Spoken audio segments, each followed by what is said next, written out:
monsieur, bonsoir. Merci d'avoir choisi RTI 1. Voici les grands titres de ce 20h.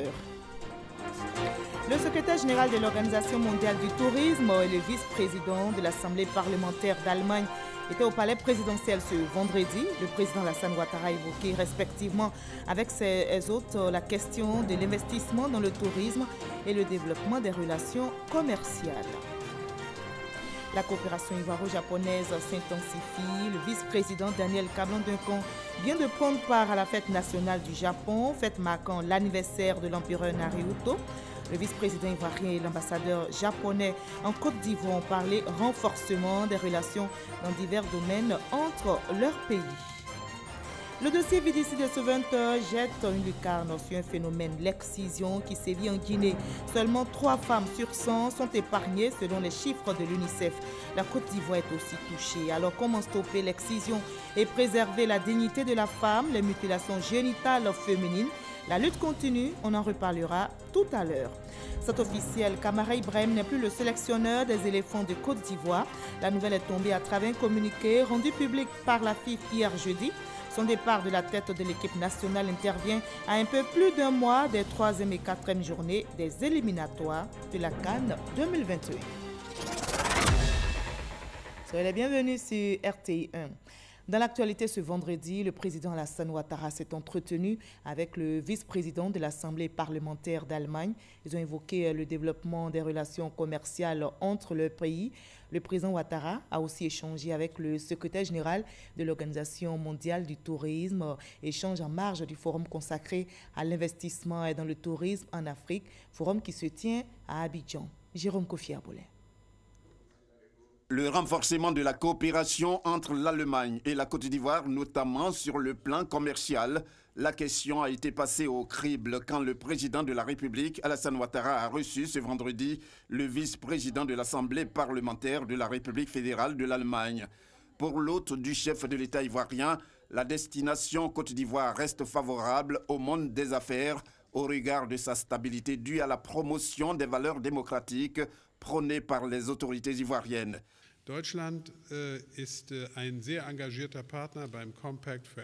L'Allemagne est un partenaire très étroit de la Côte d'Ivoire, notamment dans le cadre du Compact with Africa, par le biais duquel nous souhaitons attirer plus d'investissements en Côte d'Ivoire.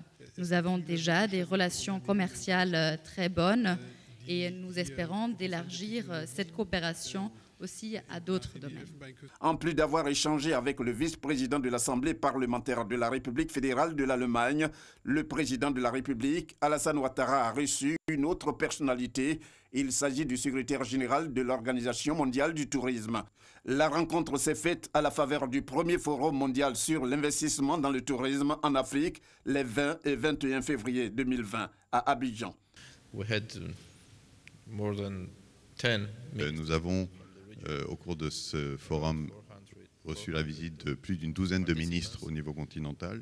Nous avons attiré de grands investisseurs, que ce soit la Banque africaine de développement ou la SFI ou également Marriott ou Hyatt.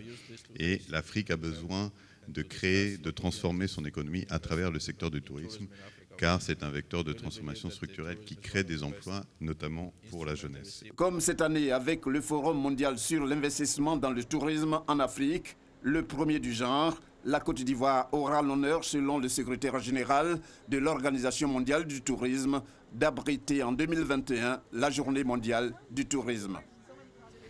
Le vice-président de l'Assemblée parlementaire d'Allemagne était aussi au Parlement ivoirien où il a été reçu par Amadou Soumaoro, président de l'Assemblée nationale de Côte d'Ivoire. Les parlements ivoiriens et allemands sont deux institutions qui défendent les mêmes valeurs. Les deux hommes ont donc convenu de renforcer les relations entre leurs parlements et selon l'hôte ivoirien, l'Allemagne a noué un partenariat très étroit avec notre pays par le biais du Compact with Africa. Et justement, la coopération ivoiro-japonaise est aussi en bonne santé et s'intensifie. Le vice-président Daniel Kablan-Duncan vient de prendre part à la fête nationale du Japon, fête marquant l'anniversaire de l'empereur Naruhito. Le vice-président ivoirien et l'ambassadeur japonais en Côte d'Ivoire ont parlé renforcement des relations dans divers domaines entre leurs deux pays. Herman Divi. Saké, petit four, spiritueux et vin japonais, servis aux invités et amis du Japon. Nous sommes à la résidence de l'ambassadeur du Japon en Côte d'Ivoire, son Excellence Kuramitsu Hideaki. Le pays célèbre sa fête nationale. Présent pour l'occasion, le vice-président de la République Daniel Kablan-Duncan, exécution des hymnes nationaux, l'abidjanaise pour la Côte d'Ivoire et le kimigayo pour le Japon.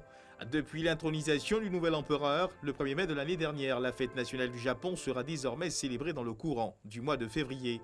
Son Excellence Kuramitsu Hideaki s'est félicité de l'excellence des relations entre son pays et la Côte d'Ivoire. L'année dernière a été riche pour les relations entre le Japon et la République de Côte d'Ivoire, marquée par le déplacement au Japon du Premier ministre Amadou Gon Coulibaly en août pour la TICAD 7 et de son Excellence Monsieur le Président de la République Alassane Ouattara, accompagné de la Première Dame pour la cérémonie de l'intronisation de Sa Majesté l'Empereur en octobre.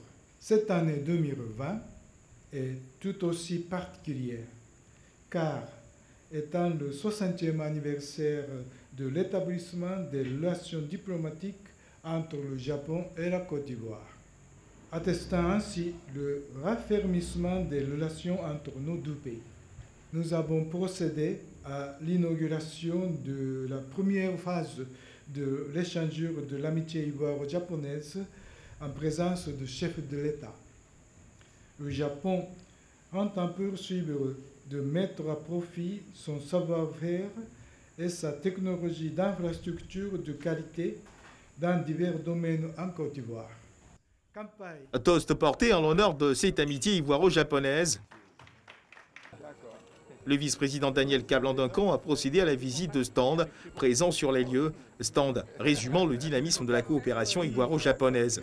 Le Japon entend renforcer son appui au développement de la Côte d'Ivoire dans un éventail de domaines plus élargi. En cette année électorale, le pays entend également apporter son soutien pour un scrutin transparent et équitable. La Cour de justice de la CEDEAO veut mieux se faire connaître au public en vue d'étendre sa visibilité. Une délégation de cette Cour est donc en visite de travail à Abidjan. Elle se rendue au Conseil constitutionnel pour des échanges. La Cour de justice de la CEDEAO veut faire connaître également les recours qu'elle offre à la communauté, en particulier dans les domaines des droits de l'homme. Notons que la Cour a pour mandat d'assumer et de promouvoir sa fonction judiciaire d'interprétation et d'application des tests communautaires, d'assurer la protection des droits de l'homme dans les 15 États membres de la CEDEAO. Le 5 et 6 mars prochain aura lieu à Genève, en Suisse, l'élection du directeur général de l'Organisation mondiale de la propriété intellectuelle. Le Ghana, au nom de l'Afrique, présente un candidat et souhaite le soutien de notre pays. La ministre ghanéenne de la Justice a donc eu une rencontre avec le ministre ivoirien des Affaires étrangères. Gloria Akufo a apporté au ministre Marcel Amontano un message du président ghanéen à son homologue ivoirien. Le président Nana Akufo-Addo demande une implication du président Alassane Ouattara pour l'élection du candidat ghanéen à la tête de l'OMP en mars prochain en Genève.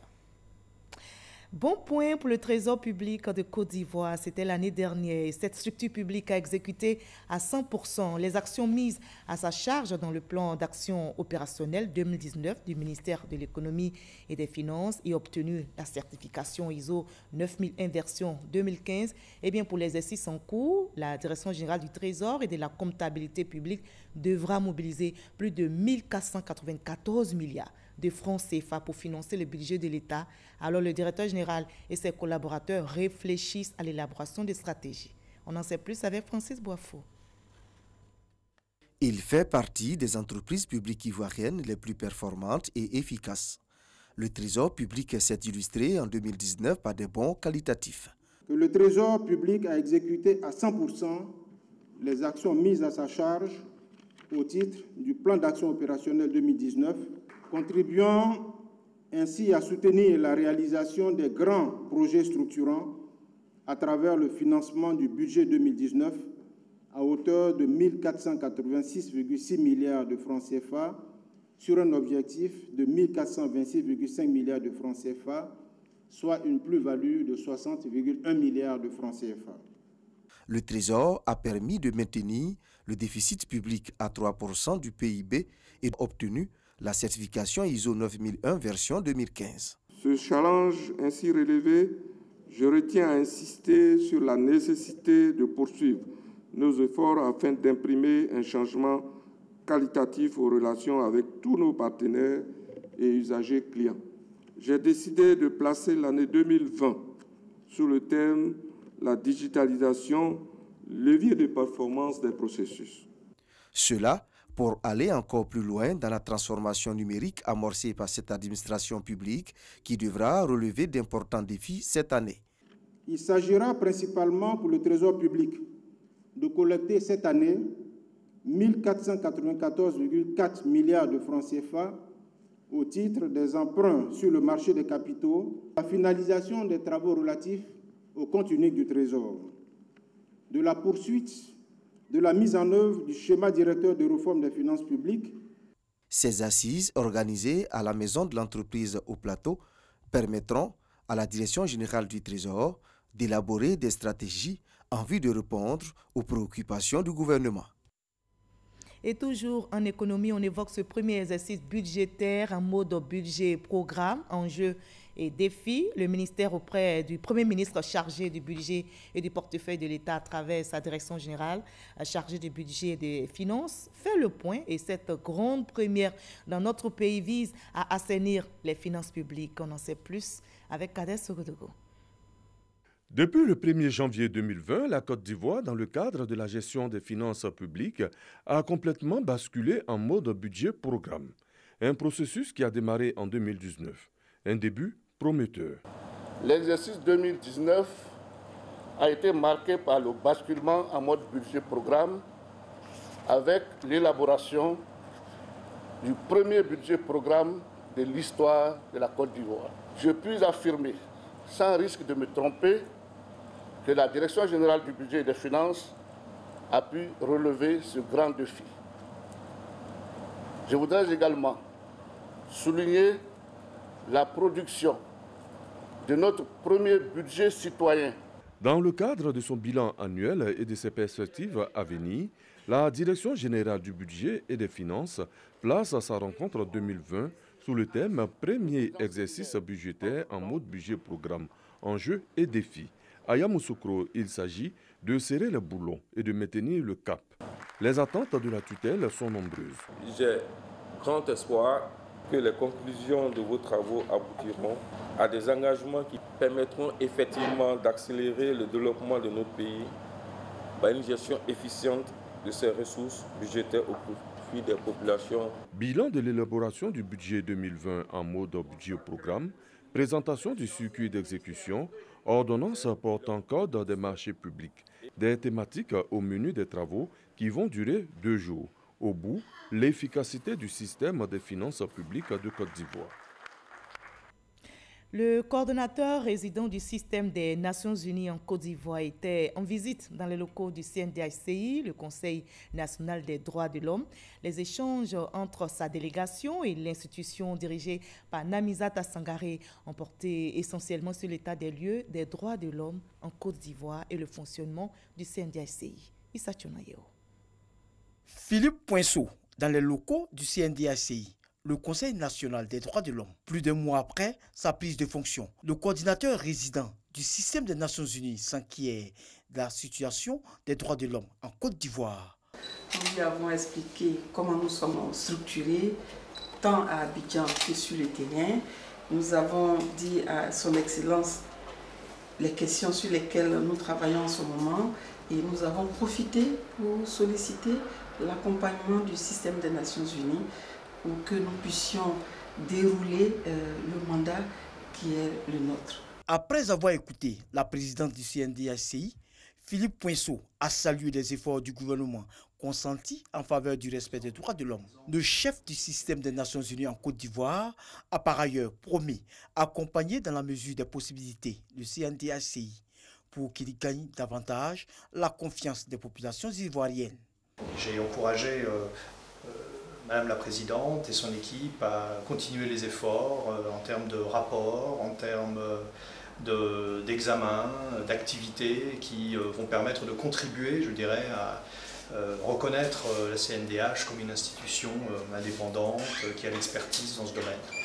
Nous avons également évoqué les partenariats possibles avec le système des Nations Unies pour le développement. Rappelons que c'est le 3 janvier 2020 que Philippe Poinceau a pris fonction en Côte d'Ivoire en remplacement du Sénégalais Babacar Cissé. Il a en charge la coordination des 17 agences du système des Nations Unies en Côte d'Ivoire. À quelques jours de la célébration de la Journée internationale de la femme, la rédaction de RTI1 jette un regard sur un phénomène, l'excision, une pratique à la peau dure, notamment en Guinée, où seulement 3 femmes sur 100 sont épargnées selon les chiffres de l'UNICEF. La Côte d'Ivoire est aussi touchée. Alors comment stopper l'excision? La bataille est engagée pour préserver la dignité, l'intégrité, la vie de la femme. Les mutilations génitales féminines, la lutte continue, c'est le dossier vide ici de ce 20h, signé Salima Toutia.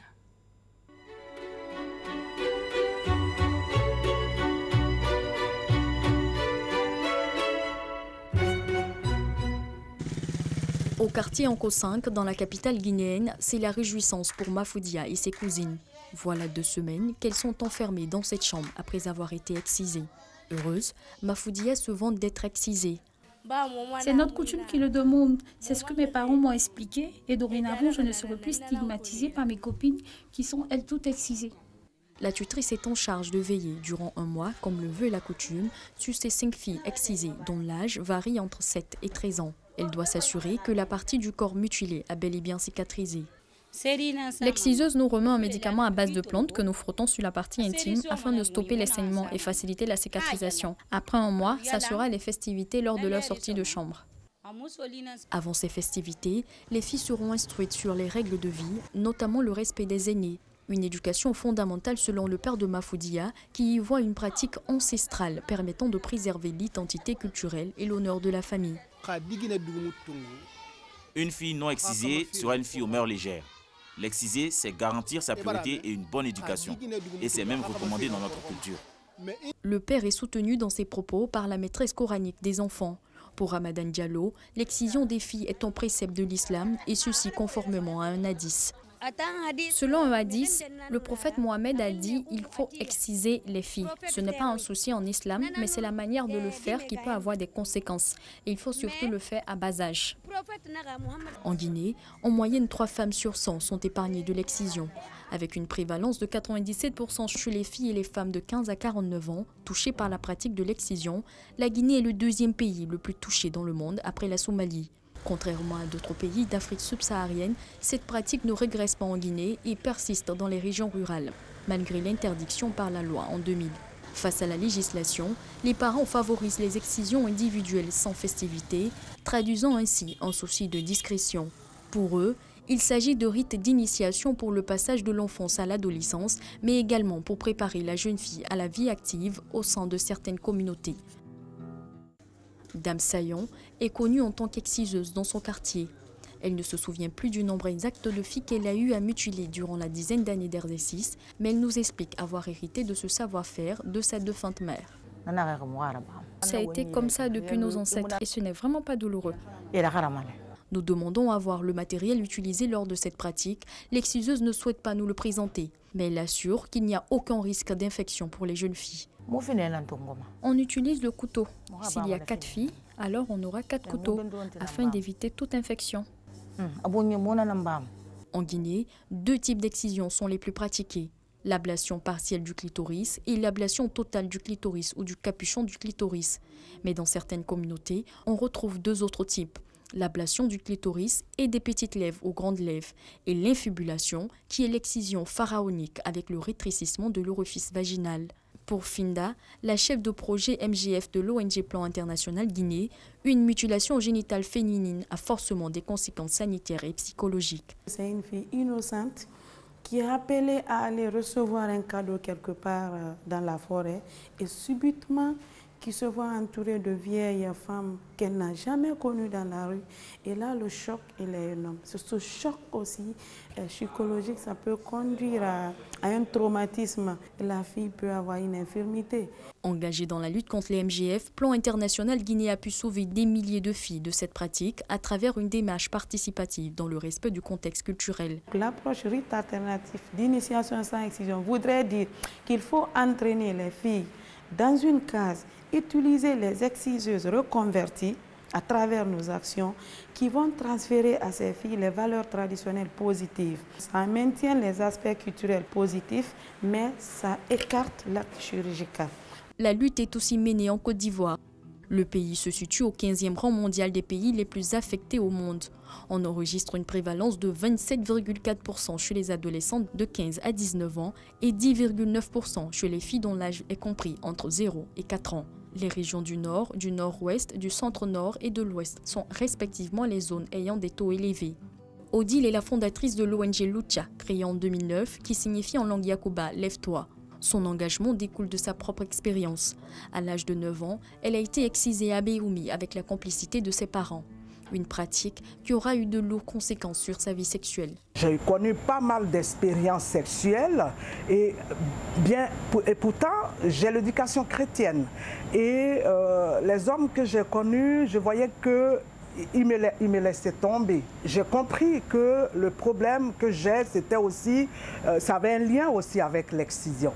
C'est ce qui m'a plus amené à me permettre de pouvoir passer par la chirurgie réparatrice. Plus que jamais, Odile est engagée dans cette lutte dans sa ville natale de Logoualeu, à l'ouest du pays. Elle projette construire un centre d'accueil qui va abriter un plateau médical pour la chirurgie réparatrice. À l'instar de l'ONG, bon nombre de militantes dans le monde donnent de la voix pour dénoncer une pratique en violation des droits de la femme. Voilà, stop donc à l'excision. C'était le dossier Vide ici, réalisé par Salima Toudia du service aux sociétés et grandes enquêtes de la rédaction de RTI 1. Nommé le 29 janvier dernier président de la Haute Autorité de la Communication Audiovisuelle, aka René Bourgouin, anciennement directeur général, a pris fonction et la passation des charges a eu lieu cette semaine.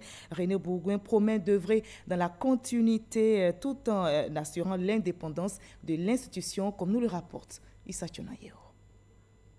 Anciennement directeur général de la Haute Autorité de la Communication Audiovisuelle, aka René Bourgouin est désormais le nouveau président de cette institution. Il a été nommé le 29 janvier dernier en remplacement du ministre Ibrahim Sissavané. René Bourgouin a pris fonction après la passation des charges entre lui et le président sortant. Je vais vous dire au revoir, mais le travail continue avec le président René Bourgouin que vous connaissez et qui vous connaît.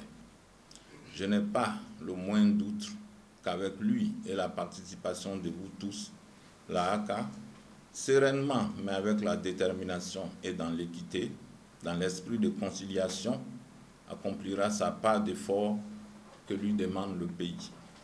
J'accueille cette nomination, non sans fierté, mais avec responsabilité et humilité, car parfaitement conscient de l'importance et de l'ampleur de la tâche qui m'attend, ainsi que des défis à relever.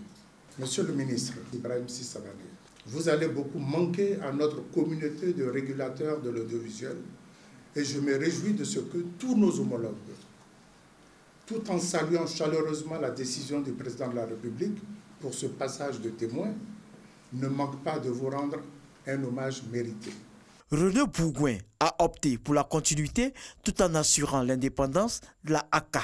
Ses axes prioritaires, le renforcement institutionnel de la ACA, le développement de la régulation de l'audiovisuel à l'ère du numérique et l'amélioration de la qualité des programmes audiovisuels. Il est diplômé de la faculté de droit et sciences politiques de Saint-Maur de l'université de Paris 12, puis de la faculté de la Haute-Normandie.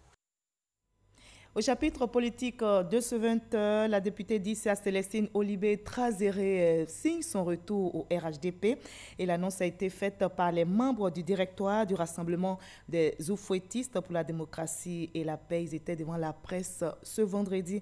Élément commenté pour vous par Abdoulaye Koné. Ce retour symbolise la mise en œuvre du rassemblement et du vivre ensemble au sein du RHDP. Dans une déclaration devant la presse, la députée d'Issia s'est excusée auprès des militants, des cadres du parti et du président du RHDP. Du fond de mon cœur, je viens pour aider mon papa et lui demander pardon pour toutes les offenses, pour toutes les fois que j'ai pu le peiner, pour tous mes manquements, mais lui dire que c'est un enfant qui s'est égaré, qui me reprenne avec ses deux mains afin qu'ensemble nous puissions bâtir la Côte d'Ivoire. Prenant la parole, le coordonnateur régional du Gbeke a appelé à l'union des cadres du parti. À sa suite, le directeur exécutif du RHDP a invité tous les membres du rassemblement des oufouettistes pour la démocratie et la paix à partager les valeurs du parti. Il n'y a que le rassemblement, la paix et la sécurité donc, qui permettent de faire en sorte que le climat soit créé et que nous puissions, en tant que responsables politiques, répondre aux besoins de nos populations qui attendent beaucoup de nous. Notre sœur, la députée Trazéré, est là pour prendre sa place, toute sa place, retrouver son papa, le président Alassane Ouattara, retrouver ses frères que nous sommes. Il y a certes la politique, mais toute politique sans dimension humaine, sans l'amour, n'a pas de sens. Ce ralliement de la députée d'Issia se veut un attachement indéfectible au RHDP. Il s'annonce comme un renfort de taille pour le parti. Je vous convie à une autre rencontre. C'est une conférence pour parler paix et cette conférence a été organisée par le réseau des jeunes cadres du RHDP. Et ce réseau invite les mouvements de soutien à s'inscrire résolument dans la paix et la cohésion sociale. Le reportage est signé Éric Goury. L'apport des mouvements de soutien dans la victoire de leur parti politique et leur contribution à la réconciliation nationale est l'objectif de cette conférence initiée par le réseau des jeunes cadres du RHDP. Le conférencier est le professeur Sidibé Vali, qui au cours de son exposé a souligné l'importance des mouvements de jeunes dans la vie d'un parti politique. C'est pourquoi il les a exhortés à être des acteurs de paix. La protection de la paix dans la communauté, la paix. Ensuite, la cohésion sociale et la production des biens en commun et la protection de ses acquis. Si nous sommes en association, on a créé un point d'eau où tous les villageois vont puiser de l'eau. Vous seul, vous n'avez pas le droit d'aller détruire ce point d'eau. Un message bien perçu par les organisateurs qui s'engagent à pousser leur parti à la victoire avec des stratégies claires. D'abord, pour l'établissement des cartes d'identité, il faut que nous soyons sur le terrain. Ça, c'est la première des choses. Deuxièmement, pour l'établissement des cartes d'électeurs, il faut que nous soyons sur le terrain. Et troisièmement, pour que le RHDP soit élu, il faut que nous soyons un pilier, un maillon très fort pour cette mobilisation. Le réseau des jeunes cadres du RHDP est composé des jeunes ambitieux qui ont épousé l'idéologie du président Alassane Ouattara pour une Côte d'Ivoire qui va de l'avant. Et toujours sur la scène politique, le secrétaire national de la JFPI, Jeunesse du Front populaire ivoirien, a prononcé une conférence de presse aujourd'hui. Et au cours de ce rendez-vous avec les journalistes, il a abordé divers sujets. Il appelle le gouvernement à reprendre le dialogue avec l'opposition sur la question du code électoral. Ahmed Traoré, Abou Sanogo. Face à la presse, Liagnan Ferdinand, le secrétaire national de la JFPI, la jeunesse du Front populaire ivoirien a fait un tour d'horizon de l'actualité sociopolitique de la Côte d'Ivoire. Le dialogue politique, le procès de l'ex-président Laurent Gbagbo, la confection des cartes nationales d'identité sont entre autres sujets abordés par le conférencier. Toutefois, il fait des recommandations. La JFPI appelle à la multiplication des centres d'enrôlement pour atteindre au moins les 11 000 centres d'enrôlement de départ, en tenant compte bien sûr de la date de 2009 et des prévisions de pétitionnaires. Selon le secrétaire national de la JFPI, son parti prend acte des conditions d'obtention des cartes nationales d'identité. Il appelle donc les militants de son parti à se faire enrôler. C'est officiel, Ibrahim Kamara n'est plus le sélectionneur des éléphants de Côte d'Ivoire. La nouvelle est tombée à travers un communiqué rendu public par la Fédération ivoirienne de football ce jeudi 20 février. Le départ de Kamara Ibrahim de la tête de l'équipe nationale intervient à un peu plus d'un mois des 3e et 4e journées des éliminatoires de la CAN 2021. Et plus loin, demain samedi, tous les projecteurs seront braqués sur le Togo pour un événement important. Il s'agit de la présidentielle qui se tient dans le pays. Et nous aurons Sidonie Davila, notre envoyé spécial, qui vous donnera donc tous les détails de ce scrutin présidentiel à suivre, bien sûr, sur RTI 1. Avant de refermer ce journal, ne décrochez surtout pas parce que dès 21h05, vous aurez l'intégralité de la conférence de presse prononcée par le Premier ministre Amadou Gon Coulibaly. Très belle soirée et restez surtout sur RTI 1 et à 23h retrouvez Marine Cognac.